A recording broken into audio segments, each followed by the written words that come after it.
Okay. Councilor Austin, you want to, that's the rules with you? I'd be proud to do that. Dear Lord, we are grateful and proud that you have brought us together in this place at this time to conduct the business that we were elected to conduct. And we ask that you lead us, that you guide us, and that we are open to your guidance. We ask that you guide us to do the right thing. Help our people. Help those who serve our communities through medicine, through being first responders, and those who serve our nation. And please be with this country as we make the important decisions, and help us to always remember it is a privilege to have and a right to choose our leaders, and let's celebrate that fact. In your name, we pray together. Amen. Amen. Thank you, Counselor. Shelley, roll call. Mcgirt. Honey. Ken Duncan. Honey. Steve Austin. Here. Harley Buzzard. Here. Julia Coates. Sean Pittman. Honey. Joe Deere. Mike Dobbins. Here. Rex Jordan. Here. Darrell Legg. Here. Wes Snowfire. Honey. Dora Petkowski. Here. Mike Shambaugh. Here. Mary Bakershaw. Bonnie. Leo Smith. Here. Denise Taylor. Here. Victoria Vasquez. Bonnie. We have a quorum. Okay, this time I'd entertain a motion to approve the minutes. Second. Got a motion and a second. Any discussion? If not, all in favor signify by saying aye. Aye. All opposed, the ayes have it. Dropping down reports first. Marshal, Mr. Shannon Buell. Good afternoon. Hey. Hey, Shannon.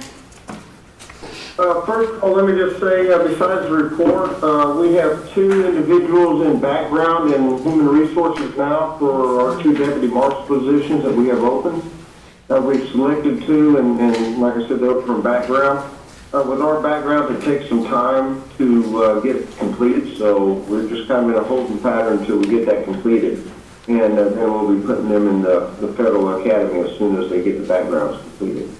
Other than that, you see in my report that U.S. Attorney General Barr came to visit. We did the dignitary protection details for that visit.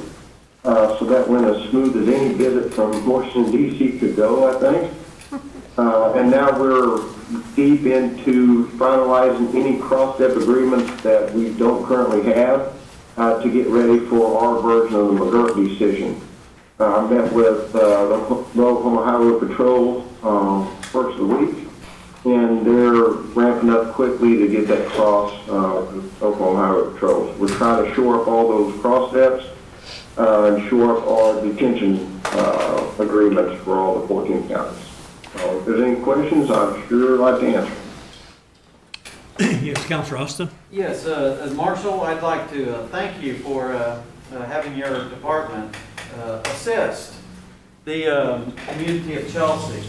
The community of Chelsea's police chief and various people within the police department had tested positive for COVID. They had to shut down the police department, and the whole department was quarantined. So our Marshal Service, in conjunction with Oklahoma Highway Patrol and the Rogers County Sheriff's Department, stepped in to fill that gap to make sure that there was no loss of protection for the good community members of Chelsea. So thank you all for being part of the solution there. No, you're welcome. Yes, Counselor Shambaugh. So you say you have two openings you're hiring for? Yeah, we have two positions right now that were positions where marshals have left. We did the hiring program, put two selected people over to Human Resources. Now it's in their court to make sure their background is adjudicated and get them on board. So we're just kind of in a holding pattern until we can get those two soon-to-be deputy marshals working for us. I guess my question is, how many people put in for two positions? Do you recall about how many people actually applied for these two positions? We had approximately 60 apply. Of the 60 that applied, 20-something showed up for the physical fitness test. And this is on 2 or 3 different hiring boards. So it's pretty much taken us 4 months to get 2 people. So it's a long process. One of my hiring boards, we had 30 show up for the physical fitness test and 1 passed it. Right. So I think it's- that was my next question, sir, is out of all of those, in the end, we're only getting a small, very, very small candidacy list to choose from because either they failed or different parts of what you require for them to be qualified. Absolutely, yeah, it's a daunting process to get here. So yeah, we lose, I only got to look at 4 candidates over the last 4 months by the time it gets to my level. I guess I'll just end by saying from what's coming, you have a daunting task in front of you in finding people that you are going to need to what Mcgirt is going to require from our Marshal service. And I know that you won't skimp on your requirements for being a Marshal. I mean, and finding people and finding the number of qualified people is going to be very daunting, and I think people need to understand that. It is a long process, and this is going to be very, very difficult to do. One of the difficulties that we've always faced, Councilman, is, and you know very well, the law enforcement retirement. The Cherokee Nation, we don't have a law enforcement retirement here at Cherokee Nation, so it would be very rare that we would be able to hire a police officer from any community out there that has a 20-year law enforcement retirement, even if we could pay more. On average, we pay more than any other agency in eastern Oklahoma. But we lose officers to other agencies solely because of the retirement those other agencies offer. So it will be a daunting task. I don't know that we'll be recruiting officers from other agencies that much, quite frankly. Over the 20 years I've been here, that hasn't been the case because of that retirement. All right, thank you, sir. Any other questions? Marshal, when I came to the tribe in '95, the teachers at Sequoia didn't have a retirement plan. And I was a school teacher. So immediately, when I got to see what my future looked like, I said, this is not going to work. So we implemented a retirement plan for our teachers at Sequoia. And we were able to recruit from other areas, from other schools. So what would it take to put this retirement in place? Well, over the years, we've looked at buying into state programs like OLERS or one of those state retirement funding things. Some of those retirement funding agencies would like buy-in from Indian tribes because it brings new money into that retirement center. But quite frankly, it's just money. And at this juncture right now, I've said it before in the past, I'll say it again, the tribe only has a one-size pie. We can't make the pie bigger. I wish we could. Well, if we could make the pie bigger, that'd be helpful. So it's a issue with money and priorities, and it's hard to justify. Not impossible. It's hard to justify a law enforcement retirement for 30 officers when we have cancer treatment and we have elders in need and we have the myriad of things that we have. I'm just telling you that money is what would make that happen, but that's why I haven't come to the council for that request, because I understand the budgetary needs of the tribe, so I'm not coming today to ask for that at all. That is not something that I'm asking for. Okay. I think we will be able to hire good candidates, but if you gave me the money to hire everybody I needed today, we're still a couple of years out before we would even approach the amount of officers that we need for this. Okay. Very well put. Yes, Councilor Buzzer. Yes, Shannon, with the Mcgirt decision coming down, how many more officers are you going to look at to put on board? It's always fluctuating because we don't know as a tribe if Mcgirt is going to hold as it is, or is Congress going to do something, or what's going to happen. Worse than not having officers is hiring a bunch of officers and then laying those officers off because Congress does something that we have no control over. I would like to immediately, I've submitted budgets to administration. They're reviewing those right now. I can tell you we've been in open talks, me, the Attorney General.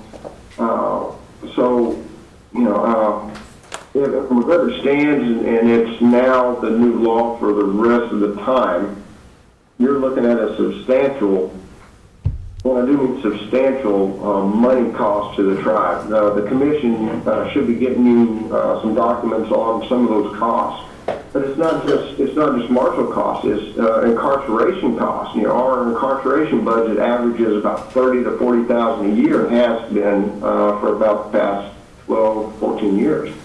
I mean, you're looking at now incarceration costs in the possible double digits in the millions. We're looking at $5, $10, $15 million a year just in incarceration costs alone. So this is a huge undertaking that, quite frankly, the chief has implemented that committee, that two of the council people are on that committee to address this sovereignty issues surrounding Mcgirt. And those are some of the things that we've talked about, is just the costs, not just uniformed officers, but support staff, dispatchers, 911 operators, SORNA, the sex offender registry.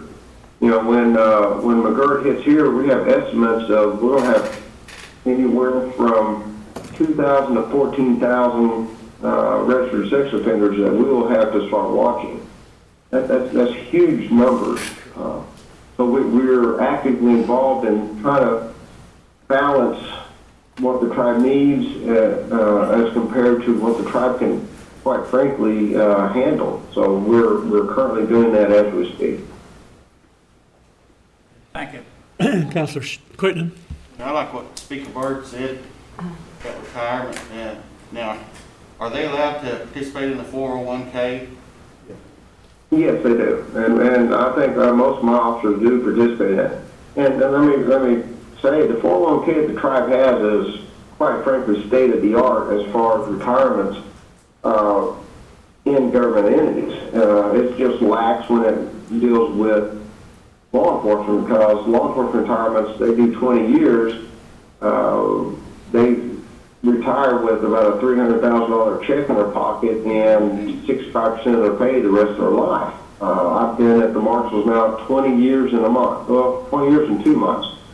So if we'd have been on the law enforcement retirement, chances are I could have retired 2 months ago, and the tribe would have kept me at a $300,000 check, and I would get 65-75% of my pay for the rest of my life. Well, that's a substantial amount of money that the tribe would be on the hook for. And that's why I've never brought it in front of the council, because, quite frankly, we're talking millions of dollars to get that program started, not just hundreds of thousands of dollars, but, $25, $30 million to get that program started, let alone maintain that program. So it's something that we've discussed on my side of the fence. But until I can get something that I feel comfortable with, and that I can present to administration, that we're looking at, we're looking at all sorts of options as far as what can we do to recruit, what can we do to keep officers here that we have. It takes about $300,000 to train a marshal once they get hired on. All the trainings, the certifications, the equipment, uniforms, all the stuff, about $300,000. So it's important to us to keep those marshals, especially the good ones that we have, to keep those marshals here and happy and working good for the benefit of the tribe. The reason why you don't see us on the news every 3 nights is because we have good quality people that know the law, know tribal law, know federal law, know state law, and know how to appropriately use those, and also appropriately use force. Those are very critical, especially in these times, to have good officers out there that have a good understanding of what the community expects, what the law expects and quite frankly, what our administration and the council expect as far as how we conduct ourselves on a daily basis. Okay, good answer. Anybody else? Well, at least they have their 401. I know we appreciate everything that your marshals do, Shannon, and we're glad you're not retiring here in about 2 months. Well, thank you. If that's any consolation. It's been my greatest joy to work with the tribe, and I don't feel as young as I did when I started, but I still love coming to work every single day and helping my tribe. Keep up the good work. Thank you. Thank you. Okay, Office of Attorney General, Sarah Hill.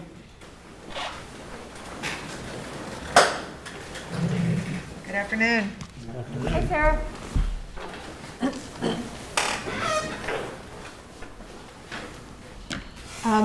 I have just a few things to update the council on, and I'll be happy to answer any questions.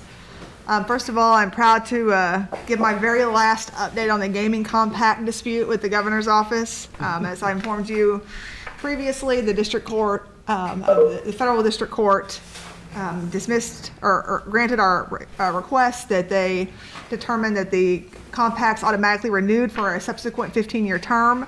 The governor has decided not to appeal that, so that case is definitively concluded. So we can move on from that decision and move on to more important matters. So I was glad to take that off of the list of things I need to update you about. We still are continuing with our illegal compacting cases. This is a case filed in the DC District Court against several different tribes and the Secretary of the Interior who has entered into compacts illegally with the Comanche, the Otoe, Missouri, the UKB, and the Kailiji Tribal Town.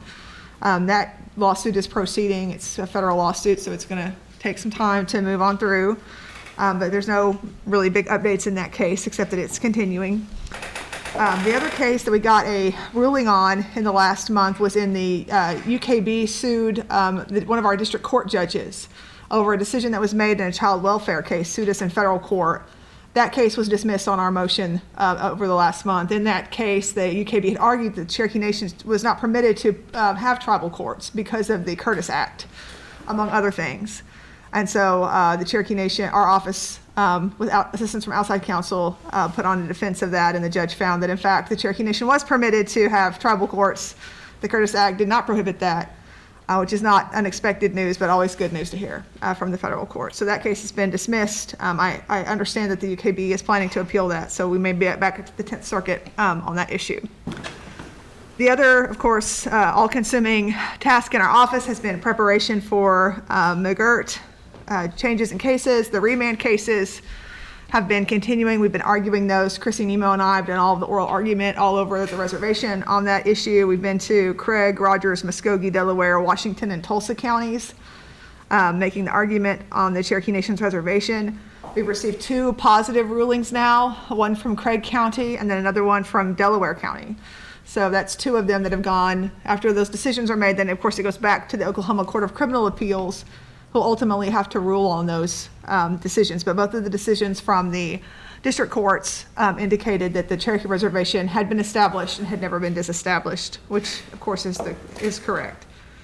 We've had some positive rulings from the bench in a couple of other cases. I haven't heard any judge rule either from the bench or in writing that the Cherokee Reservation was not established or that it was disestablished at some point in our history. So we're continuing with those. Of course, relatedly, we're working to be sure that we're ready to handle as much as we can be the criminal cases that will be headed our way. That involves continued work with the Sovereignty Commission, which I think is preparing to issue its final report, which is due at the end of next month. I've hired 2 new attorneys who will scheduled to start in November. I've also planned to hire additional attorneys, investigators, and paralegals in the coming weeks. So at least I've been able to get a couple of them hired and got some start dates. The Fifth Circuit ICWA case, the Brackeen case, is still pending. We argued that case in front of the en banc court in spring of last year, and there's been no decision in that case yet. It could come at any time. We just don't know. So that's the situation that we have. That's sort of a brief update of what's going on. It sounds like maybe we haven't been doing a lot. I assure you we have been. We are extremely busy trying to get prepared for that, including updating our criminal code and making all of the changes that we think suggesting to all of you the changes that we think need to be made in the criminal code so that we can operate at peak efficiency in the way that makes the most sense to protect our communities. I'll be happy to answer any questions. That's quite a report, Sarah. Any questions for our Attorney General? Yes, Counselor Crittenden. Man, remind me, the scenario is there's still, like, we can prosecute just for minimum years, right? If it's a serious offense. Remind me how that works. Sure. When it comes to us and it's murder or something like that. So the nation can charge any offense that our criminal laws say is an offense, up to and including murder. But because of the Indian Civil Rights Act, there are limitations on the sentencing that Indian tribes can use. It started out at 1 year and $5,000. That was initially, for decades, that was the maximum penalty that the tribes could use. After the Tribal Law and Order Act was enacted, then it became 3 years and up to $15,000 for an act that would have been a felony if it had occurred in a state or in the federal system. So then we had some more tools in our toolbox, but that's still the extent of it. 3 years and $15,000 fine is the maximum penalty for any offense. Now, obviously, that's not a sufficient penalty for the crime of murder. So in those cases, we have to depend upon the United States, because the federal government can also prosecute those people. Even Indians who commit crimes in the reservation can be prosecuted by the United States. So we depend upon the United States to prosecute those cases where it's more serious and requires a more serious penalty than what the tribe can itself impose. Thank you, man. Thank you. Anybody else? Yes, Counselor Shambaugh. Yes, ma'am. I have a question about the EPA decision that was handed down. Do we intend filing litigation against that? At this point, I don't have any, we certainly were looking at that situation, whether there's a good lawsuit to file there, one that would be successful. I don't have an answer for you on that right now, Councilman. Okay. Have you, I've tried to research it a little bit, but I can't find a whole lot, but our new Supreme Justice, Ms. Barrett, do we know anything about her, how she stands on tribal law? I've tried to look at some things and she just didn't comment on some questions that were asked about it. Do we know her background, if she has any experience in dealing with Indian tribes?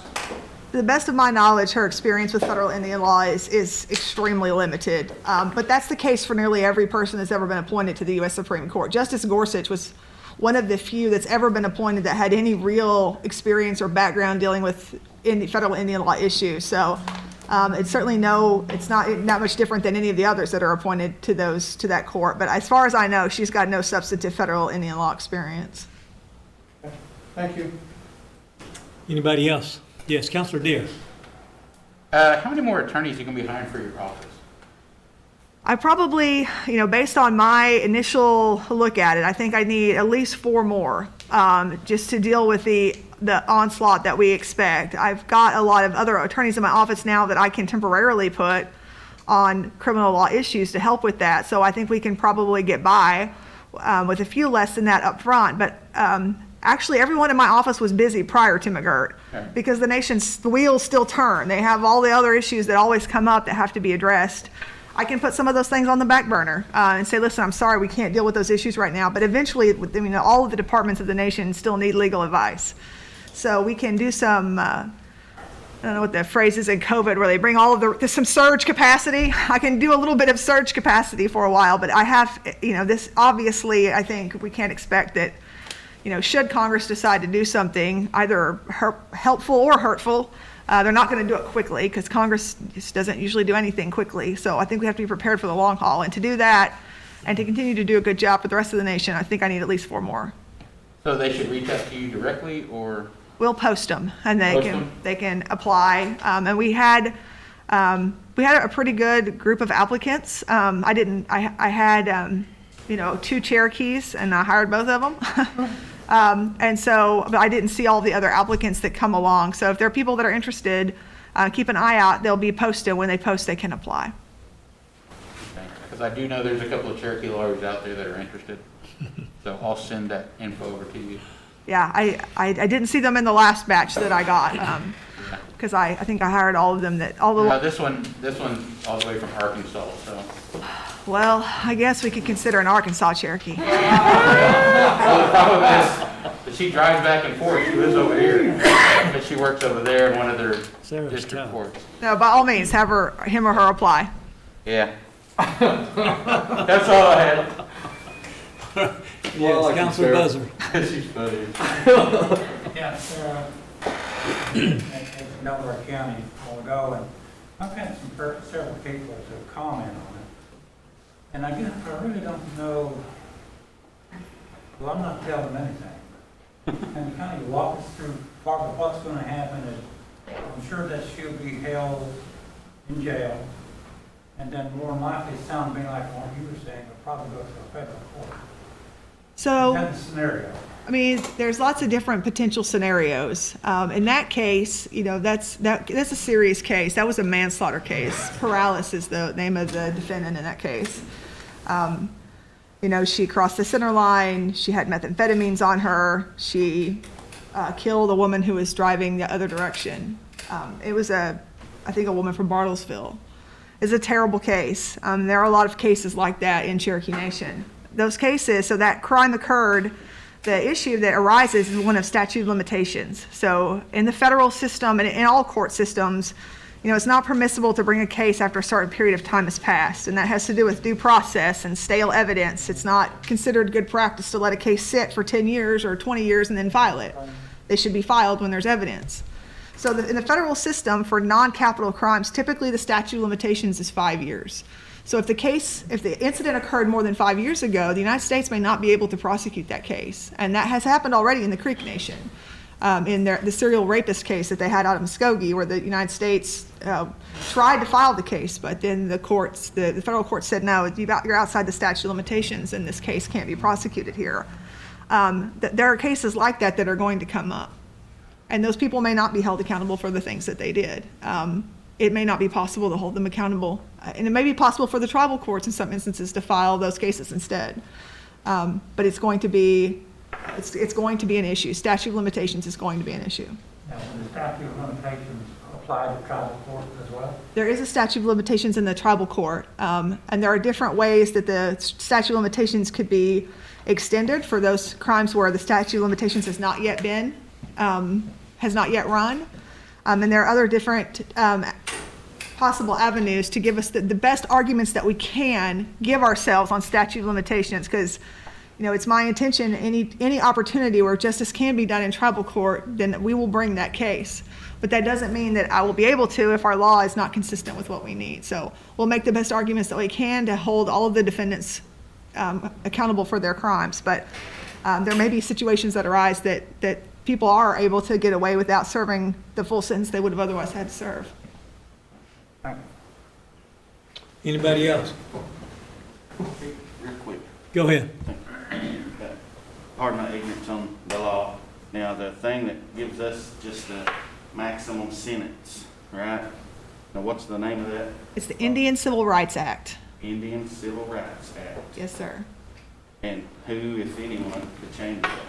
It would be the United States Congress are the only ones who can change. And they've changed it before, so it's not that it can't be changed. Would you be in favor, excuse my ignorance again, if we're going to have to deal with cases like that, of making our years a whole lot longer? Because, like we said, murderers, and did that case, Harley, did they let her out of jail? Or No. No, in jail. Yeah, she'll stay in jail. So something else is she won't be just released because of, now the court in the Delaware County Court said the reservation exists. She's clearly a citizen of the Osage Nation. We have no jurisdiction over her. But that goes back to the Oklahoma Court of Criminal Appeals. Until they decide, in that case, she will stay in jail until they decide that issue. So back to my original question, is that a possibility that someone will say, hey, if you tribes are going to have to deal with these, we're going to be able to sentence them longer? That's something that Congress could do in response to Mcgirt. I mean, that's something they could decide to do, is say, well, the tribes in Oklahoma need to, have a lot of jurisdiction, and they need to have a longer capacity to sentence.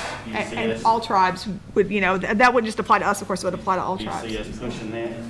I think that that'd be a good thing for the Sovereignty Commission to take up, whether that's something else that should be considered. I don't have a position Our on, sovereignty, right, our Sovereignty Commission. like with some of the council members and Right, stuff. right. And I think that'd be very important to discuss. Mr. Councilor Shambaugh? Yes, sir. I'm sorry, but like we were talking about the, the possibility of, if we're gonna have to handle some of these major cases, about making it where we can sentence them longer, and she brought up the Sovereignty Committee. Is that something you guys can discuss and maybe get back with us on? Yeah, I think there has been discussion about that already, and about making the laws applicable that are at the state to, I guess, mirror them as close as possible, because, I mean, this is like starting from scratch. And this is almost of just having an armload of stuff and saying, here, it's yours. So that puts a lot of pressure on us as a nation, and, our criminal system, our Indian child welfare, everything, our prosecutions, we will have to do everything that a district court does. It's just in a matter of moments. So trying to prepare for that and getting, I guess, your laws where when state people are possibly able to help us out, I mean, do we want their help? I mean, those kind of things is very important on how to keep your officers safe, your citizens safe. Can we do it by ourselves? I mean, all of those questions, and in the end, I'll just tell you, everything's going to come back here, and we all are going to get to see it. We're going to get to review it, and if you have any questions or you have any input, I mean, you're going to have a chance. So, but you will see everything that we are going to be up against, and honestly, it's pretty daunting, price-wise and personnel power-wise, just getting enough people to do what we're going to be asked to do. It's going to be difficult. Councilman Shambaugh, sorry. The statute of limitations thing, that I don't deal with on a daily basis, but just brought out, it's scary, like that case Harlan, well, it's got to go back to the tribes in 3 years. Well, of course, elementary thinking, but that's scary on some folks that commit the big crimes.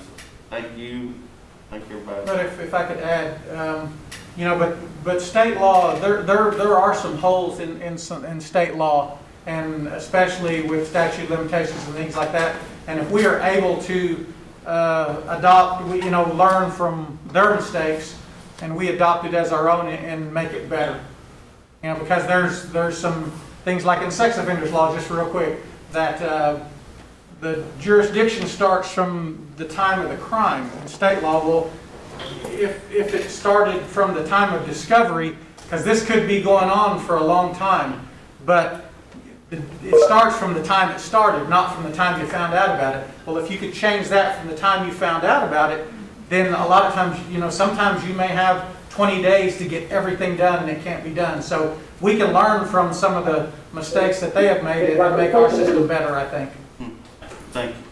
And I was going to mention that one of the things that Councilman Shambaugh raises too is something to consider, which is that you put someone in prison for 20 years and you have 20 years of that yearly expense that you have to set aside up front, that you have to take out of your budget, money that can't be spent because you've committed that money to that sentence for that individual. So those longer sentences, which are important for people who commit serious crimes, also come with price tags that then span decades, where you're paying every month, you're responsible for paying that.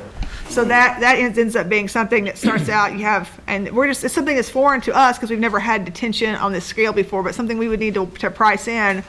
This is going to be against our bottom line for the next 20 years, this yearly cost for this one individual. Thank you. Councilor No Fire. I know definitely the criminal codes are at the top of the list right now as a priority. Is there a way, I know we've talked a little bit about some victims law. I know Oklahoma has the Marcy's law, I think it was passed in 2008. Is there enough manpower in your office to delegate that to someone to try to codify that and at least get that, a portion of it started along with the criminal code, so that way, we have something in place for them too. That's something that we were working on with One Fire already. They've already got some good, they already do victim advocate work both in the Right. state courts and in the tribal courts, and they also work with the federal courts at sometimes too. So that's something that's already underway for sure. Okay, all right, appreciate it. Yeah, I just want to make sure that, like for instance, if someone got released out on a charge, that the victim would be notified. I know some states, they don't quite have that. Most states do have that in place, but some don't, and they've had some issues with some victims who've come back and been harmed by the person that hurt them before in the past, so. Yeah, that'd be I another appreciate- thing that we would need to add on terms of our investment list too, because Oklahoma uses Vine. They have a system that Right, notifies right. individuals, and so that's something else that the nation would need to purchase and have operating. Is that something that we can do through One Fire then with more additional funding over there to help them with Victims Advocate that would also be in charge of corresponding back to them if their assailant gets out on bond or gets released from jail? Well, One Fire operates under the AG's office umbrella, so we're all under one roof. So then you'd be able to answer that if they'd be able to with some additional funds, if they could do the staffing there. I know that's probably, Well, whether or not that's the best place for that to live, or whether it should live with the court, whether they should be the ones sending those out, those are all internal discussions we'd probably need to have about where such a notification system should live, how it should be funded, all that stuff, so. okay, well, I'm very interested on it, so I think it's a good thing, so. All right, appreciate it. Anybody else? And the thing to keep in mind is that this opinion rendered in the Mcgirt decision, it wasn't rendered by us. We didn't create this situation. This was rendered at the highest level of the United States, of the court there. I don't think there was one tribal member on that court, was there? Not So, yet. It's not something we created. It's something that the highest court rendered this decision. So we're willing to work with the state of Oklahoma in some capacity to make sure that our people are still safe. So, I don't feel bad about the way things are coming down, because the non-tribal members would like to point the finger at us like this is something that we created. When you look at the media and what some people are saying that are not very educated on tribal history. So I feel like this is a really good thing. It's just an opportunity for us to take advantage and improve our codes and keep our people safe and take care of everybody, including the people of Oklahoma. So if the governor will work with us, we're willing to extend our olive branch here. So We definitely need to keep all options on the table. I definitely Yes, agree with that's that, right. Councilman. well, anyway, that's my little spiel. So Thank you, Speaker. are we good, Ms. AG? Is that it? Yes, sir. Okay. Let's move down to Gwen. Yes, I just Councilor want to Dodd. appreciate General Hill coming and appearing for us in person. Really appreciate that. Happy to do it. We demand that from her. Okay, Gwen Terrapin, FOIA. Report. Good afternoon. To date, we have 8 total FOIA requests, and 2 of those are outstanding. We don't have any GRA requests. The website's been updated, and you should have a copy of that report. Okay. Any questions for Gwen? Okay, you're doing a good job. Keep up the good work. You've got us caught up. Thank you. Yes. Okay. Election Commission, Marcus Spears. Good afternoon. Can you hear me okay? Yes, sir. All right. We have currently 73,998 registered voters. That's 42,190 in the district, 31,808 at large. The Election Commission is in its final stages of approving all of the forms, documentation, timelines, and stuff like that for the upcoming election, and we should have all of that information available by the time the candidate filing packets can be picked up on December the 1st. So that's all I have. If you have any questions. Any questions for our Election Commission? Everybody good? Anybody have to run again this next go around?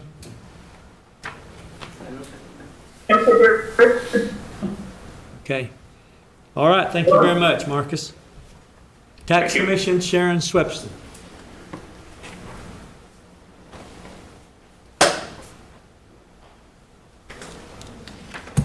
Are you it, Terry? Yes, sir, I believe I am. I'm happy to take any questions. Any questions for Caroline? She can answer most of them, I guess. Okay, you intimidated everybody. Yes, Counselor And Shambaugh? if you would just pass on to Sharon that we appreciate every time that we call, and I've called her numerous times on the tag agencies. She always answers her phone and she's always on it. So we appreciate that very much. Will do. She will answer her phone. Okay, thank you, Caroline. Okay, Gaming Commission, Janice Purcell.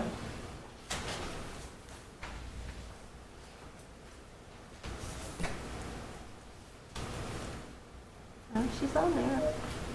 You gonna handle that too, Caroline? She's there, sir. If you'll call for her one more time. Okay.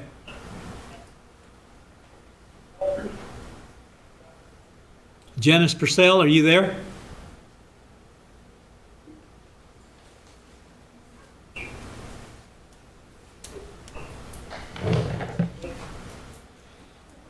You have your report in front of you, if you have Can any you hear questions. me? Yes. Yeah, we can hear you. Go ahead, you're up.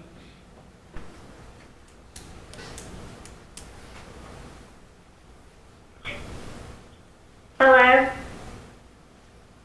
Hi. Hello? You're up, Janice. Can you hear me? Yes. Hello? Can you hear me? Yeah. Yeah, we can hear you. Okay. Go ahead, you're up. I submitted the report, and if you notice, members of the Gaming Commission have been going to virtual training in keeping with the compact. You're up, Janice. Oh, there's a delay. I seem to be disconnected. Yeah. I have the report in front of me. Okay. Delayed reaction here. I submitted the report, and if you notice, members of the Gaming Commission have been going to virtual training in keeping with the compact. I think it's terribly. Yeah. We blame her to cover that. Charlie, we're gonna have to have orientation for these people. in this I think virtual- so, Mr. Speaker. You know, we do it every month, but there's still a lot of bugs that apparently we haven't worked out. I'm happy to take any questions for the gaming commission. Okay, you do have the report in front of you, so Tara Lee will answer any questions you might have.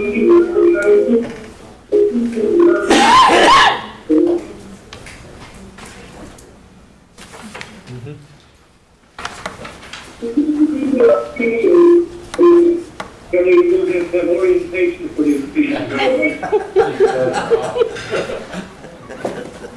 Be careful what I say.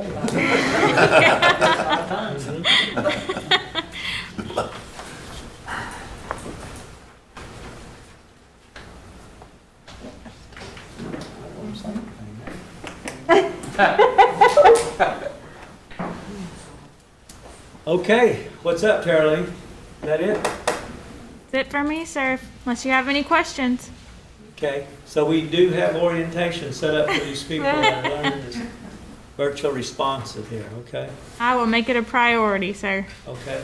I overlooked a question from one of our council members earlier, and I'm going to go back and see if they want to ask that question to our Attorney General. Councilor Coates, do you still have that question available?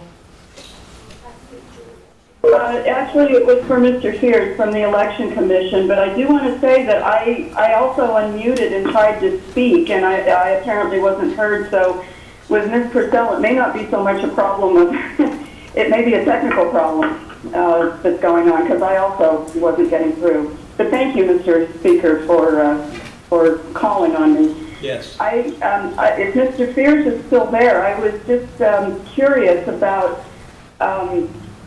what do we have? Hard to see, and I apparently wasn't heard. So with Mr. Bell, it may not be so much a problem. It may be a technical problem.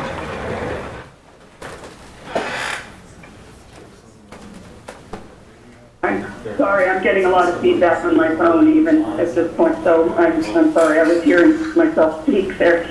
I was just wondering if Mr. Sears had any information for us, because it looks as though this pandemic is going to be continuing for quite some time in the future. And do we have, or is the commission thinking of procedural changes to the voting processes? Is there anything that the council can do to support a greater ease of voting for people?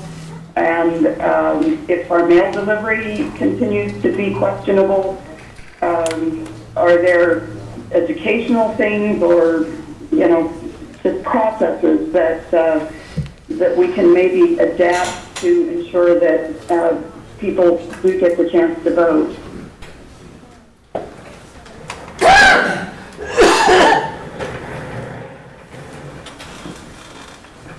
Okay, that question was for Marcus. Is he going to be able to answer it? I think he must have.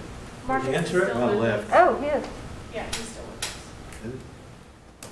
Are they all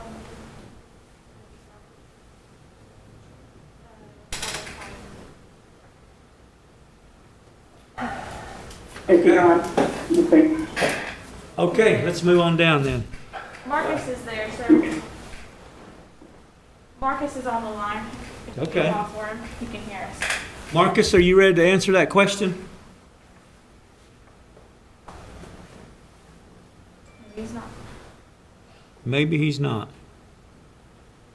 Well, let us just move on down then. Human Resources, Alana Castile. I am here. Can you hear me? Yes, loud and clear. Oh, good. Okay, you have my report in front of you. If you have any questions, I'll be glad to try to answer those.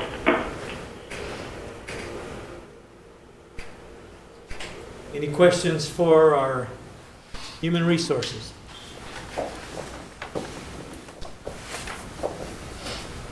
Okay, you're the only one coming in clear and they don't have any questions. You guys have a good afternoon. Thank you. Thank You too. All right, moving down to old business, none pending. I started saying, need a motion to adjourn.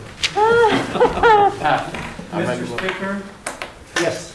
I want to clarify our policy on voting remotely. Is it supposed to have voice and face? If my memory is right, we're supposed to be able to see and hear both in order to vote remotely. We need to make sure we've got that clear before we start taking votes. Good point. Shelley, have we done that in the past? You have to have voice and face, correct? That's the way I understand it. Yes. Okay. Is that clear to everyone? Okay. Speaker Bird? Yes, ma'am. Shelley just texted me that my picture is gone for some reason, but I have not turned off my video. So what do we do in the instance that there are technical problems? Because it's showing up for me on my screen, but it apparently isn't showing to all of you. So she has low bandwidth. Uh-huh. Well, I think we've already seen you once. I think with technicalities that we're having, we'll make that exception, okay? I appreciate it. Thank you. Yes. Okay. So With her, we'll make that exception. I'm. Is that okay with the I committee? want to try very hard, but I've either got to work with our policy or not have a policy. Yeah, but we can't do a whole lot unless if our technical people aren't able to clarify what's going on here. I mean, it's not her fault. Well, no, then we need to amend our policy. You can take a vote to waive the video due to circumstances. Yeah, well, that's really what we just done. I mean, I asked the committee if it's okay with them, and it seemed like it's pretty unanimous. Anybody opposed to that? Is Mary here? I haven't seen Mary. There she is. Okay. Hey, Mary. We're all wearing purple. Okay. You're muted. All right, resolution number 1. Speaker, Austin, you want- I'd like to amend the agenda for discussion only and put it in position 1. And it'd be a resolution supporting the abstention of any council member from voting on the confirmation of any appointed official that donated to the campaign of that council member to address the appearance of impropriety in which councilors who accepted campaign donations from a nominee to a board member. I put that in a motion as for discussion only. Second.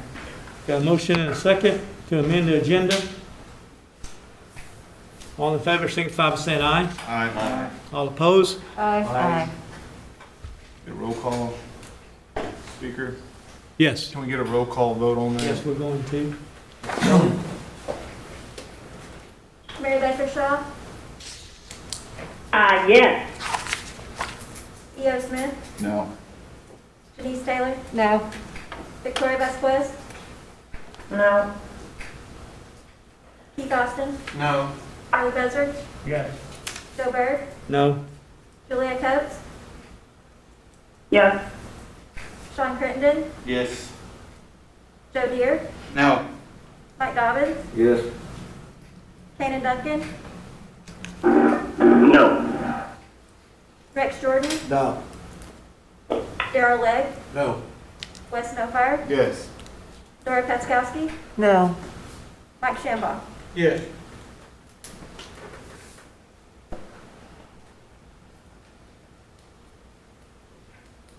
We have 10 yes, 7 yes, 10 no, motion fails. Okay, that motion was to amend the agenda. It doesn't mean you can't bring it back up. Correct. All right, back to resolution number 1. Counselor Austin, you take the first one. Certainly, this is a resolution electing a member of this council to the office of Secretary of the Tribal Council, and I move for its approval, and we open the floor for. Second. Second. Am I supposed to fill in that blank? Yes. Okay. And I nominate Janice Taylor. Second. Okay, motion and a second. Any discussion? The lady has done an outstanding job. She's here. She's always there when we need her to make signatures, so I support that as well. So with that, all in favor signify by saying aye. Aye. All opposed?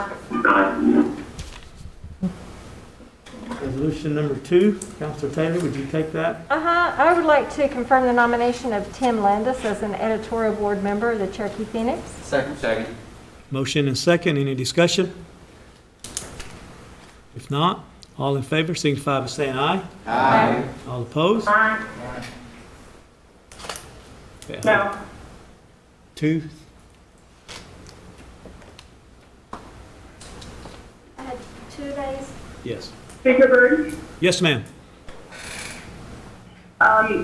There were additional nominations to be made. Are we only nominating one person for some reason? If they get a majority, just one person. So we're not even going to hear from the various nominees? People have their minds made up already, is that presumed? That's the way they voted. That's the way we've always done it. I mean, No, sir, it is not. We didn't do it that way a year ago when we had multiple nominees. I think we just made a motion if they got a majority. Isn't that how we did it, Shelley? If you got a majority, or how did we do that? Refresh my memory here. I don't remember a year ago. I know there's several years ago that we've done it different ways. But for the majority over the time, in the past several years, it's whoever gets the motion. But it has been done different ways. Okay? That's the way I remember it. If you get a majority, then there's no reason to discuss the No, other. I don't remember that we vote on something before nominations are made. You only asked for nominations once. One nomination was made. It got a second. You did not say, are there additional nominations? You went immediately to discussion on the one nomination. And that's improper. That's improper process according to Robert's Rules of Order. Something like this. We have 2 candidates who are listed in our book. Okay? And both of those, we should have heard from both of them. We should have had discussion about this. And as I requested yesterday in an email to both you and Shelley, what would be appropriate would be to take a private vote by ballot anytime we have multiple candidates for a position like this. So, and we did it this way a year ago. There were 2 candidates. We heard from both of them. I don't recall doing private ballots. We did not do. We didn't do private ballots. I don't think we've ever done private ballots in the 10 years I've been chairing this No, committee. we haven't, but it is best practices. So that's why I had requested yesterday that we begin doing it this way. Anytime we have multiple nominations, if there had been another nomination for the secretary position, I would have, suggested that it was appropriate to do it that way. It contributes to the independence of the vote on counselors, and it also sets up a situation where those counselors who may have voted for one person who did not receive the nomination, that's unknown to the person who did receive the nomination, and it eases the working relationships. This is the way it's done. Anytime there are multiple candidates for some position, and frankly, the Council of the Cherokee Nation has not been employing best practices in the past. That's a separate issue here. We have multiple candidates who are in our book, and to only allow for one nomination to be made and one vote to be made at a time is just sort of stacking the deck. It appears that people came in knowing how they were going to vote without ever having a chance to question the 2 candidates or to make a selection. And, that's just, that's just my feeling, is that it's Point well not the taken. best way to Point well taken, Counselor, but in the 10 years that I've been here, we've always made a motion for the nomination majority vote. If they get majority vote, then there's really no reason to hear the other. What were the final numbers on that? 15-2. I guess they had their minds made up. I usually have my mind made up before I walk in this place because I read my notes and go through my information. If I waited till I got here, then I really haven't done my homework. That's just the way I do things. I disagree with that, sir, because I think that last year we were able to hear from both of the nominees for this same position. One of those nominees is here again today. I don't even know why we asked them to come in and make an appearance here. Both of them are here today. If we've already got our minds made up and we're not going to hear from them. We did hear from them last time, and I know there was extensive questioning of both nominees, even though both of them had already submitted their resumes to us. So I know it's not going to make any difference. That's apparent today, but this is not best practices. Okay. Thank you. It's the practice we've done for 10 years, so I guess you guys can always change when, Tim, I guess you might have to look at policy or codes and how we conduct ourselves, but we've done it this way for 10 years. All right, anybody else? Mr. Speaker, I've also been on the council for 10 years, and it is the way we've always done it, but we did it, we at least were able to have multiple nominees and have discussion and hear from both of them. That has not been, a consistent thing. We did it that way last year, and we've done it that way at times in the past. I do understand, I don't need to be instructed on what we've always done, because I've been on this council as long as you have. And you're right, we've always done it this way. I made a request yesterday that it be done according to best practices. That's all I'm saying. Okay. We should have had the opportunity to hear from both candidates. I think everybody's had the opportunity to read the resumes, though, correct? Okay. All right, every chair does it their own way. I like to do it this way. All right, let's get to the confirmation of the appointments for C and B. With the positions that these people represent, normally we could do it in toto if it's at the wishes of the council, or we can do those individually. Individually. Okay. Any other comments? Councilor Buzzer. I just want to make a comment before before we go to vote on these individuals, and I'm happy that we're gonna do it individually. I had talked to a couple of board members that had called me. I got to looking at the people that were nominated. And if you look at the list, you're gonna see 1, 2, 3, 4, 5, 6 that are from, I'm gonna say Cherokee County. To me, that's not representation of any of our tribal districts. I know it's been brought up before in tribal council and in committee that we'd like to see some of these board members in different districts, not even different districts, but at large. So I'll not be voting for any board member that's from Cherokee County, not because they're probably not good men on the board, but I just think you get too many people in one place, you're going to have the same ideas, and you're not going to be bringing in new ideas. Now, just recently, we had an ex-chief that went from the chief's office up to the CEO position at CNV. Now you've got another person up there. So I guess what I'm saying is I want to see board members from different parts of the country. So it's nothing against the people that live in Cherokee County because they're all fine people, but I'll not be supporting any of those candidates. Thank you, sir. Okay. Anybody else? Are we gonna have a discussion during each motion, or are we just gonna make a discussion now? We're just going to go through each one of them. If you got discussion, then you can do it then. Okay? Mr. Speaker, Yes, sir. on candidate 3, 6, and 9, we've been supplied with a revised that was updated, a little bit of scrivener error there on those 3. It's been supplied to each of us. I'd like to substitute those.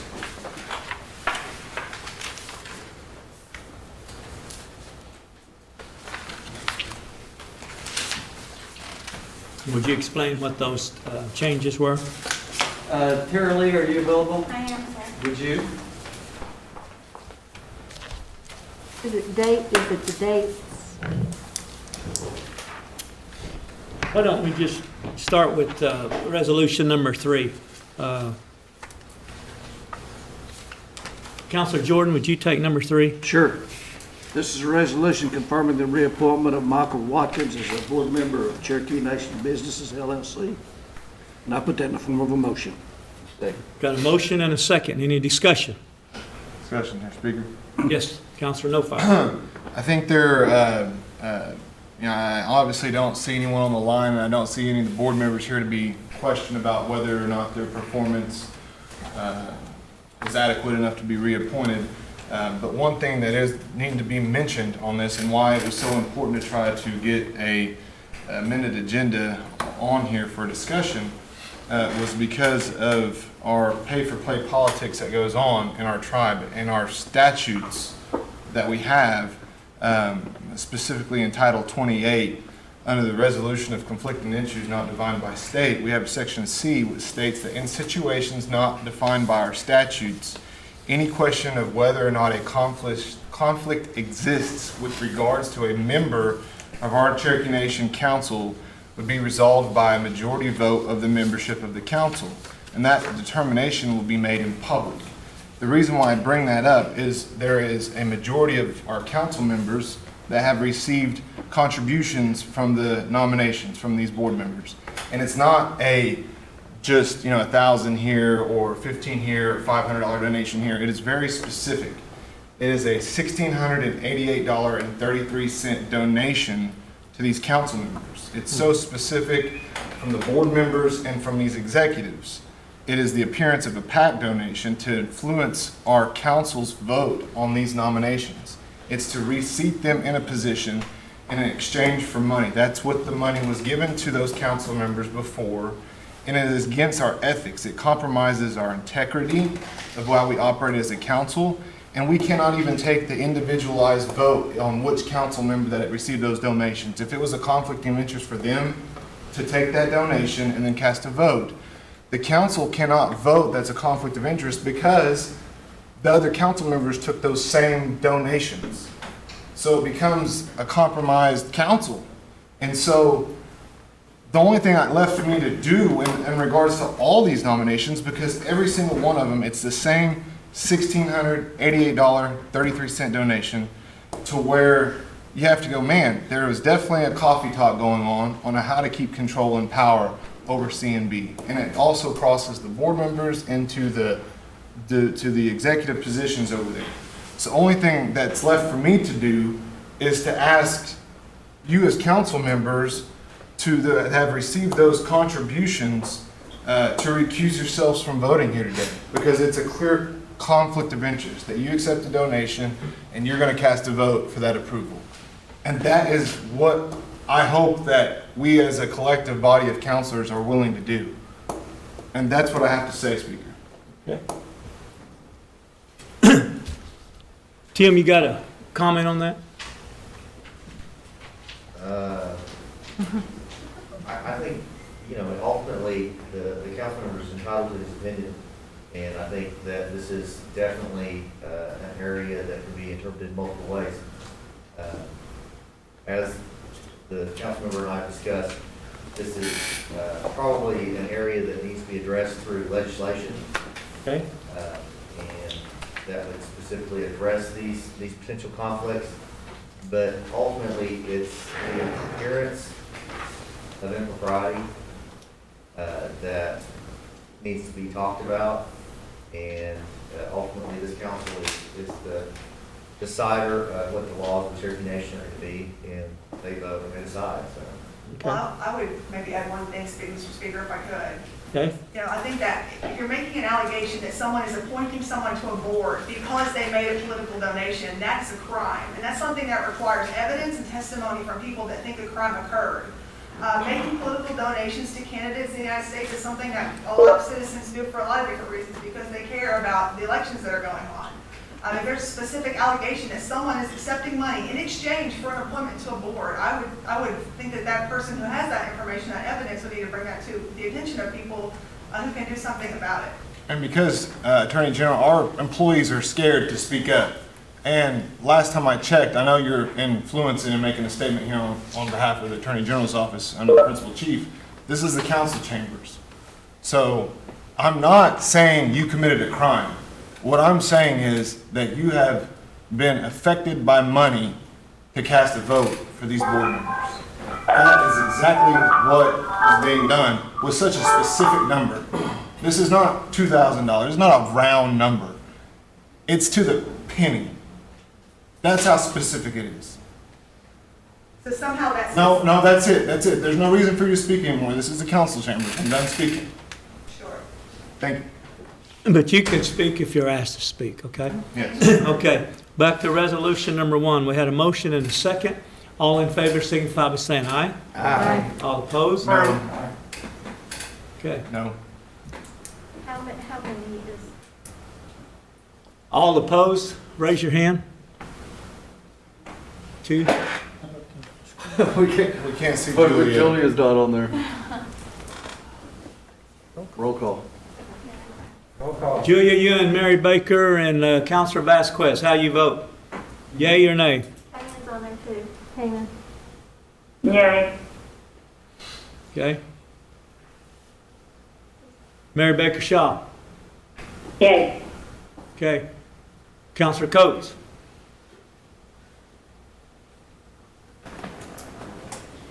Counselor Duncan.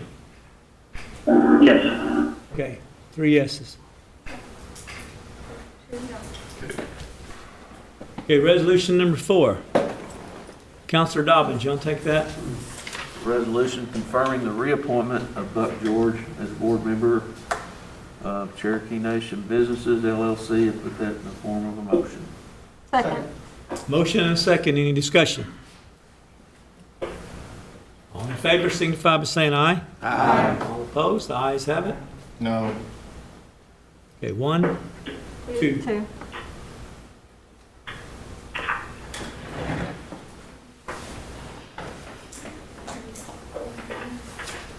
You got it recorded? Okay. Resolution number 5.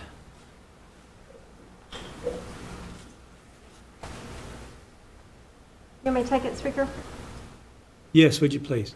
This is a resolution confirming the reappointment of Bob Berry as a board member of the Cherokee Nation Businesses LLC, and I put that in the form of a motion. Second. Got a motion and a second. Any discussion?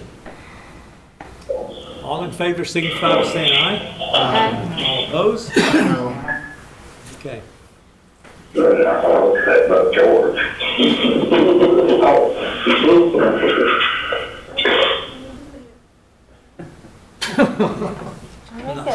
Deacon up there. Okay.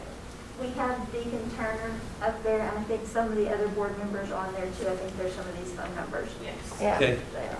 If you have any questions for them. Resolution number 6. Counselor Shambaugh, you want to take that? This is a resolution confirming the reappointment of Brent Taylor as a board member of Cherokee Nation Businesses LLC. I put that in the form of a motion. Second. A motion and a second. Any discussion? Discussion, Speaker. Yes, Do you Counselor. know what the pay is on these board members, what they're compensated? Because I don't think we set that. Who sets their compensation? They do? Anyone here to answer that? Maybe the board members would like to care to chime in on what they're getting paid? Is Chuck Garrett online? Chuck Garrett, can you hear me? Yes, Speaker, I can hear you. I know you inherited that position just a year or so ago. Would you explain how we came to the salary for the board members?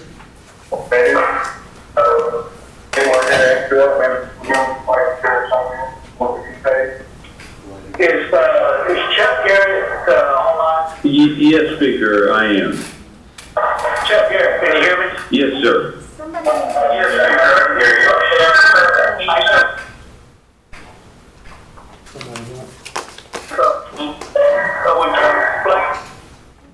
Yes, Chief of Staff, can you help us out here? I'm going to make this announcement, and hopefully those people out there listening can, I'd like to explain what's happening here.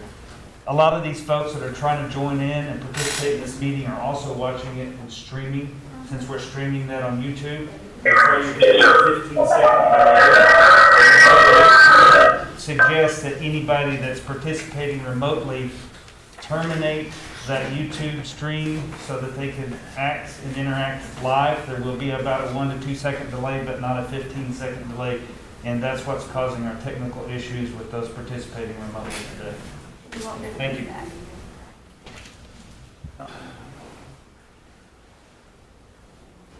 Okay, Chuck, are you still up?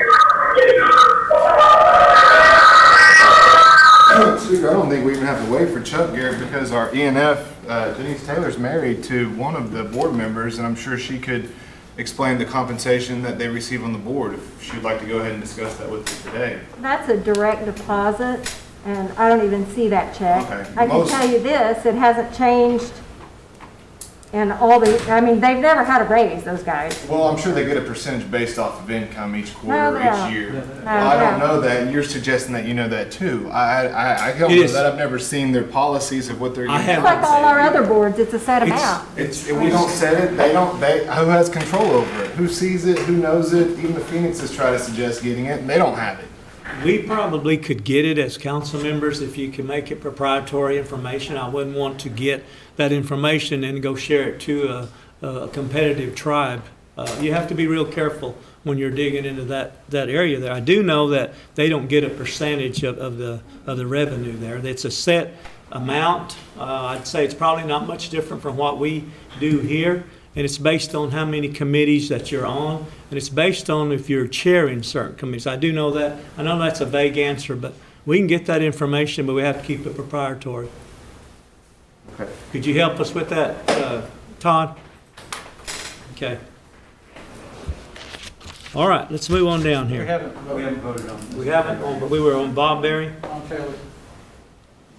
Okay, we did Bob Berry, okay. Yeah, we had a motion and a second. All in favor signify by saying aye. Aye. All opposed? No. Abstain. 1, 2, 1 abstention. May I make a comment? Yes, sir. Harley, you had spoke about not voting for any that were from Adair County. I just want to point out. Cherokee County, I'm sorry. I want to point out that Brent Taylor is from Mays County. That's from Mcgirt County, he's not from Cherokee County. Correct.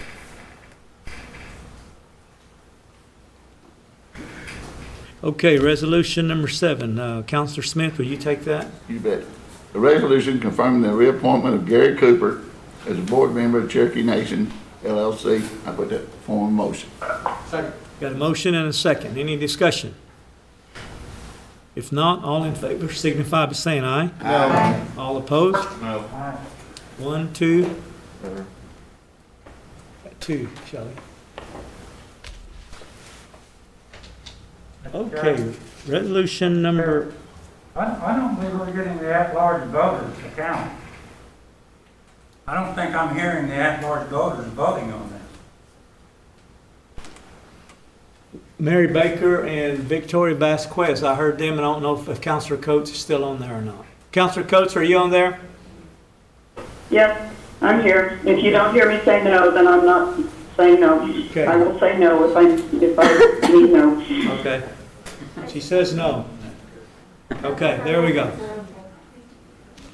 Okay, resolution number 8. Dora, would you take that, please? A resolution confirming the reappointment of Jerry Holderby as a board member of Cherokee Nation Businesses LLC, and I put that in the form of a motion.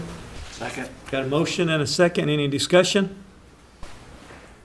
Not, all in favor signify by saying aye. Aye. All opposed? Aye. Aye. 1, 2, 3 so far. Is that right? 3. Yeah. Julia Coates. That was a delay. I think it was too. Didn't she say I'll say no if I mean no? What was it? I think Julia was a delay of 2. Okay.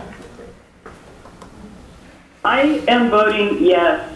I'm not voting no. I think you're recording them as no's, but Okay. I got 2 as a yes. Yes, resolution number 9. Counselor Critton, would you take that? Number 9, Yeah.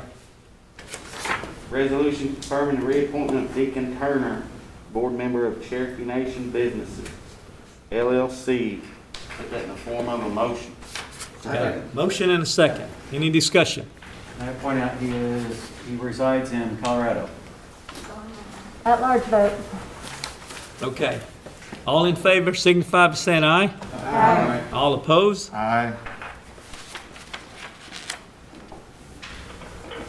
People on the screen. We have 10. aye. Aye. Aye. All right. All right, number 10, Counselor Smith. Yes. Well, I say, have we ever looked at how many thousands of dollars this board has made us? They have made it, I think they've done a great job. That's why I'm voting yes on every one of them. So, and I'm going to put the motion of a resolution confirming the reappointment of Dan Carter, board member of the Cherokee Nation LLC. With the form of a motion. Second. Motion and a second. Any discussion? Obviously, there's a discussion it's because there's a conflict of interest. They're giving you money to say those things, but that's what I don't like to say. Oh, that's enough. Okay, got a motion and a second. That's what I wanted to say. Point of I would like order. to have to speak. Point of order. We'll do that discussion later. Okay, we got a motion and a second. All in favor signify by saying aye. Aye. All opposed? Aye. 1. Just heard 1. Okay.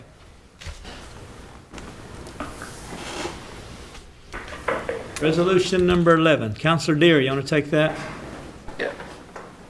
This resolution confirming the appointment of Richard Hull as a member of the Cherokee Nation Gaming Commission. I put that before a motion. Second. Got a motion and a second. Any discussion? I want to discuss something real quick. Okay? Since we're on the last one, everybody, we've talked about this. I'm not pointing anybody out, but just to make you aware, on this board, there's 3 open positions. And I think if you got a better idea if somebody needs to be on there, you need to take a course of action and do something about it. Because there's 3 empty positions. We haven't talked about any of that. So that's not at anybody, but people know who's who.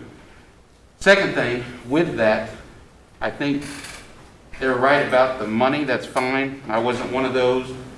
But there's a lot of things gonna happen. We're talking about Cherokee. We talked about this in election reform, that you're basically, there's a lot of Cherokees that are involved in our businesses, whether they're in career services, wherever. And if they feel that's part of what they need to do, and whether they give it to everybody, you know, we don't discuss that, but I don't think we should try to downfall or make them feel bad about their own personal views. That's all I have. Thank you, Speaker. Okay. Okay, got a motion and a second on Richard Hull. Is that correct? Yes. All in favor, signify by saying aye. Aye. All opposed? Aye. Okay. Number 12, Counselor Austin, would you take that? Proud to. This is an amendment to the resolution authorizing the Cherokee Nation to become a member of the National Congress of American Indians and to appoint the tribal delegate and alternatives. And I put that in the form of a motion. Second. Got a motion and a second. Any discussion? All in favor, signify by saying aye. Aye. All opposed? Okay. Counselor Shambaugh, you don't take number 13. This is a resolution authorizing a limited waiver of sovereign immunity for the use of technology products and services offered by UCLA LLC. Put that in the form of a motion. Second. Motion and a second. Any discussion? If not, all in favor signify by saying aye. Aye. All opposed? Okay, Counselor Deere, number 14. This is a resolution objecting to the United States Environmental Protection Agency grant of environmental regulatory jurisdiction to the state of Oklahoma. Put that in the form of a motion. Second. Motion and a second. Any discussion? All in favor signify by saying aye. Aye. Yes, Counselor Austin. Yes, I would just like some input from our Attorney General's office and our attorney both to just to find out if this is in any way complicating, maybe timing-wise, anything else that we've got going on. I'd just like to know if that's the case on these things. Chad is also on there too, if you Okay, have that'd be anything to great. add. Yes, Secretary Resource there as well. I'd love to invite them for any input that would be important here before we vote on this. Okay. Certainly, Council. Can you hear me? Yes.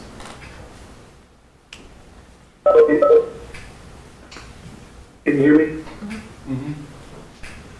Okay, good.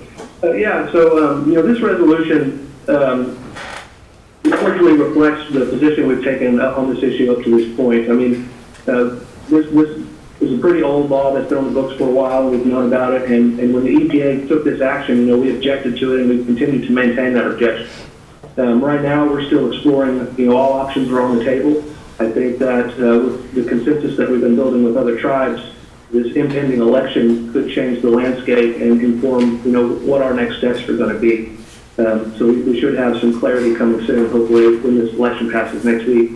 We're still very much engaged on this. I know there were some earlier versions of this resolution that I thought was particularly complicated with some of the cooperative relationships we have and also the strategies and planning that we've been doing with other tribes. But this particular version of the resolution that's up for your discussion today, I think we could live with that. Thank you. Okay. Anybody else? Is that good? I'm glad. Speaker Byrd? Yes. Yes. For me? Yes, Julie. I would like to be added as a sponsor, please. Okay. Thank you. So would I, Speaker Byrd? Okay. Anybody else? Daryl? That's good legislation. Okay, did you get that, Shelley? Okay. Last one. Counselor Austin, would you take that? We didn't vote. We didn't vote? I don't think so. Okay. We have all our questions answered? I Okay. have one comment. Just All real right. quick. Go I just want to say, I know it may have not affect one thing one way or another, but I think everybody sees the pattern that has happened, and I'm not trying to poke the bear, but the governor has a particular pattern he uses against the Cherokee Nation. I say against. This isn't the first, it won't be the last. I hope that, when I read the newspaper that he wants to get along, yet we aren't put on any of the commissions that he's putting together. He can say whatever he wants to, but he's not really showing it by his actions. So, and this may be, it doesn't have any teeth, maybe per se, to do anything, but I think it is important that we show that our displeasure and that we were not asked to be on this commission or this board, and we weren't a part of this process. I just think that's important. I think it's good legislation. Well put. Okay, all in favor, signify by saying aye. Aye. All opposed? Ayes. Ayes have it. Counselor Austin, take the last one, please. Bigger. Yes. I just want to say, hey, on the legislation, thanks for, the reason why I put it out there is I know we need a voice. Sometimes they don't have teeth, as Counselor Shambaugh said, but I say I appreciate it for reading through it. I think I reached out to everybody well in due time. I think I talked to everybody that answered the phone and took your questions and went through that, and that's how that process came. So I do thank our council attorney for helping me get through that in the periodic phase. So I just want to say thank you. I appreciate that, guys, and let's keep working together. Yeah, we're trying to be diplomatic with the state. At the same time, we got to put a stand. We got to let people know how we feel. Got to have a voice. Yes. So good. All right, Counselor, back to you. Mr. Speaker, I actually have a few questions on this, so I'll move for its approval and then ask my questions. Okay. After you recognize me. Okay. This is an act amending Section 6B of the Independent Press Amendment Act of 2009, codified as Title 44, and declaring an emergency. And I move for its approval. Second. Motion and second. Any discussion? Here you go. There's two areas here where they were not highlighted in red, so it's the original law that I think might need also updated. Okay. Or at least thought about. In Section B, second page, top of the page there, it says, members of the editorial board and such persons must be a member of a federally recognized tribe. I just want to point out, it does not say of the Cherokee Nation. It says of the federally recognized tribe. And that, I know they all are Cherokee. I know for the last 10 years, at least, they've all been Cherokee. And frankly, I believe that would be a worthy change to say a member of the Cherokee Nation. Okay. So I'd like to offer that as a friendly amendment. Well taken. And then on the F, where it talks about compensation, it says board officers will be, the stipend for board officers will be $350, and the stipend for board, for $300 for the chair. That's not worded right, but the stipend for board officers will be $350 monthly, and the stipend for other board members will be $350. That is for the chair. Was historically $350. However, in budget, that has been changed in the last year, but it was not changed in legislation. So that we did pass legislation to change their budget, their compensation last year. Okay. So that needs to reflect. Righty. I'm not sure what those numbers are, but I remember. I don't either. So we can make those two friends. I'm okay. Yeah. Thank you. Okay. Whatever that budget that we voted on is. Okay. So whoever seconded that. Who made that second there? You accept that? Okay. All right. With the two friendlies there, all in favor, signify by saying aye. Aye. All Mr. opposed? Speaker, Yes. I also had some discussion or a question. Okay, go right ahead. I am interested in the reasoning behind the changes in Section B of this, because it says pretty much the same thing in Section A. And so I was just wondering if someone could speak to why it's specific to one person for the executive appointments and one for the council nomination. When it says in section A that there must be at least 3 who already have the kind of management and operations. I'm not sure if I'm articulating this very clearly, but it seems to me that it's kind of limiting and making more narrow the possible nominations or candidates that the council and the chief may be putting forward. I'm just hoping to understand better what the reasoning behind it is. I think we had one where we've had nominations from the executive branch where they didn't have the experience in journalism.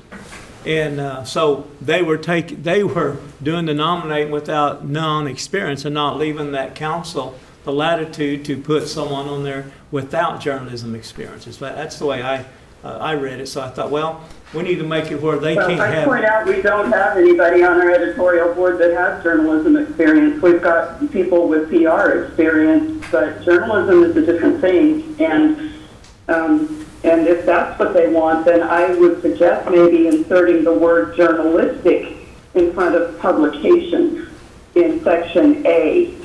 Would that suffice? And without being quite so limiting on the council and the chief in terms of who they can nominate? That's okay with me. Where would that be? In section A, what part are you talking about, Councilor Coates? I'm talking about A2, where it says have quality experience in the management and operations of journalistic publications. And I would make that as a friendly.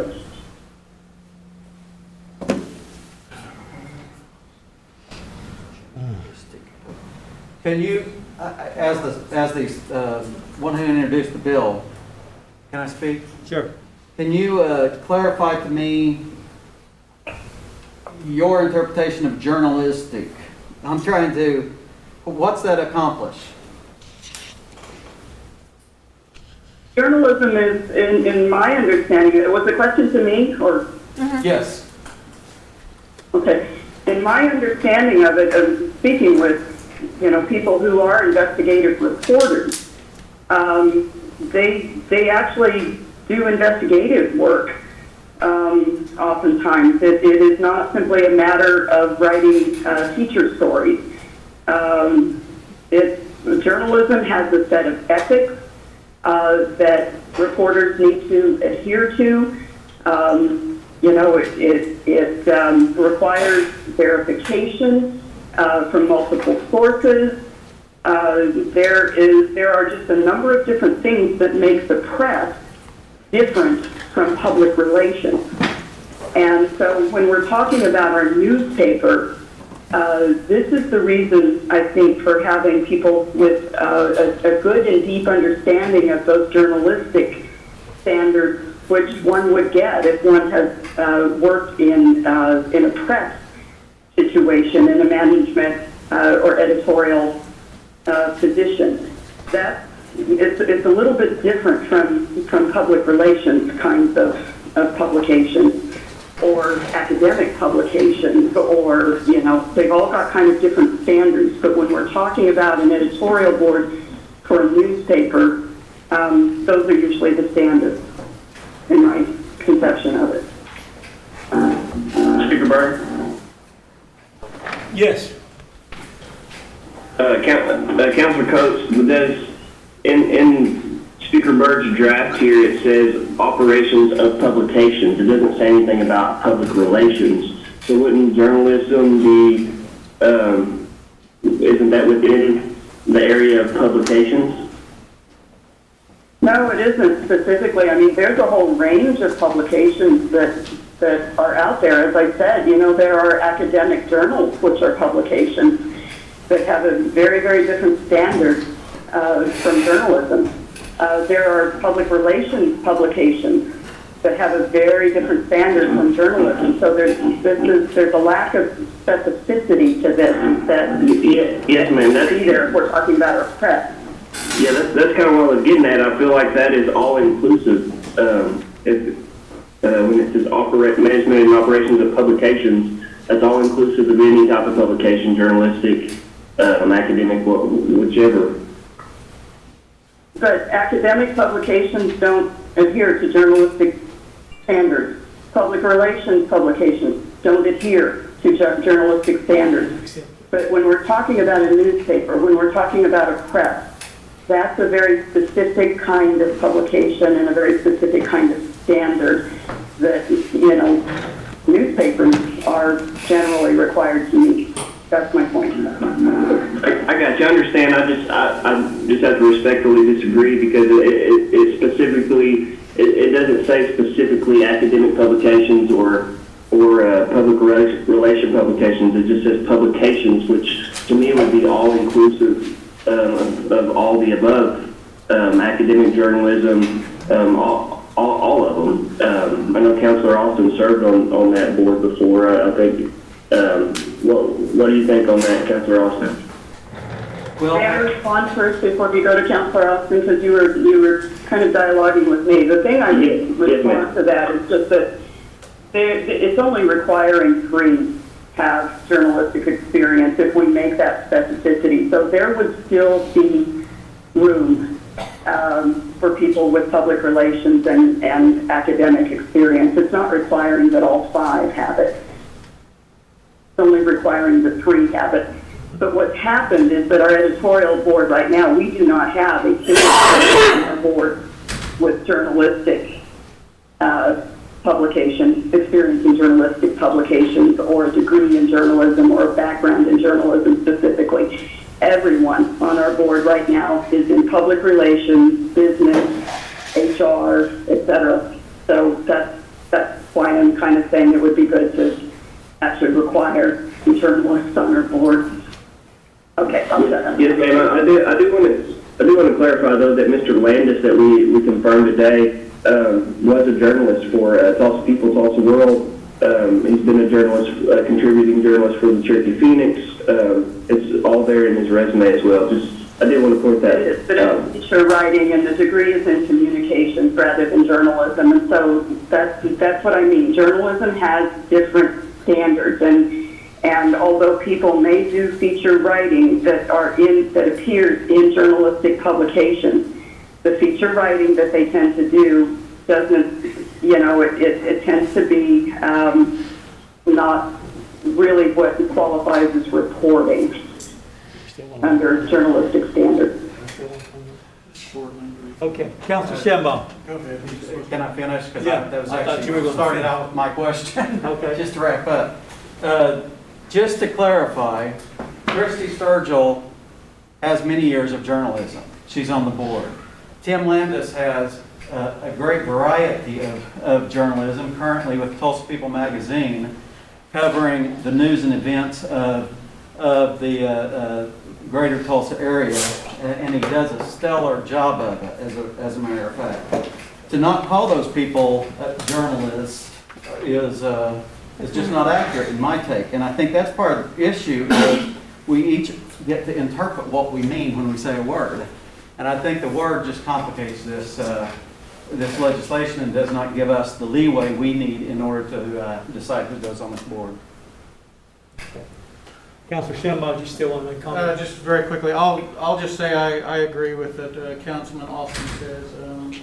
I think we can spin this any way we want to, and we can make it as broad as we want to, saying what publications mean or what journalism means. But in the end, the name itself of this act is of the Independent Press Amendment. It's not about it doesn't specifically mention journalism. It doesn't specifically mentions publications. I see nothing wrong with the way it is.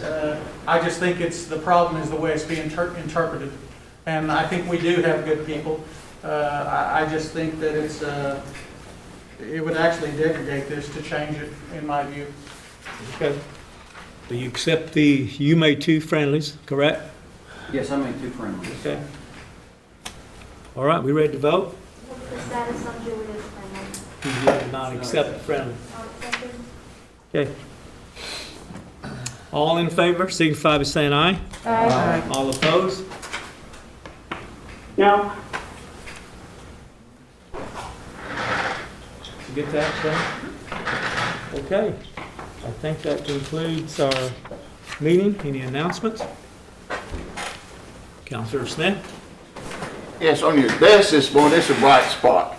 On your desk this morning, you had this shirt, I can get it right here. It come from Bill Cockadolfer with the Paralyzed Veterans Group. You know, we've helped them a few times, and they wanted to send shirts out and tell us how much they appreciate us, and I just wanted to make sure that we knew that this is a great group. Thank you. They also make it available for disabled vets to go hunting, and they have gigantic mechanical tree stands that they can load them up in. It's pretty neat stuff. They do good things. Good. Sounds good.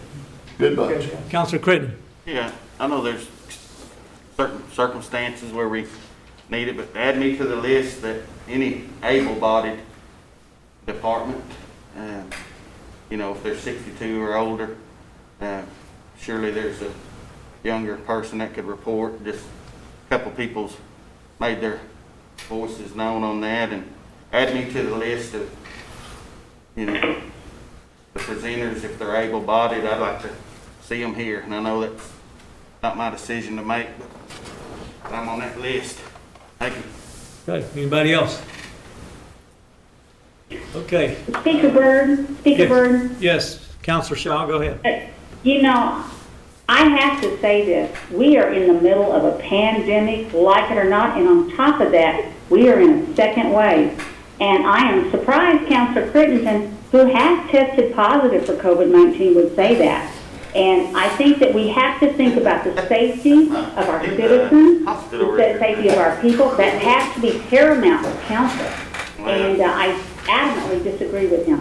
I meant nothing by that, ma'am. I just, you know, I just want to be on that list. There may just be me on that list, but that's how I feel, and no offense was intended. Thank you.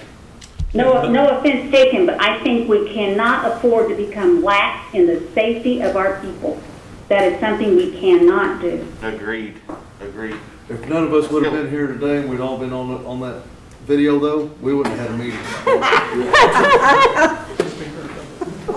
And in all the places that we can be safe, and all the places that we go, this room can be made the safest place that you will go today outside of your home. Yeah. I promise you it is. If you go to a store, if you go anywhere else, that is not. This room can be made safe. Well, I agree with that. The Eastern Band Cherokees are looking at our model here on how we conduct meetings and how we space each other out. So this is one of the safest places you can be, correct? All right, at this time, I entertain motion to adjourn. Second.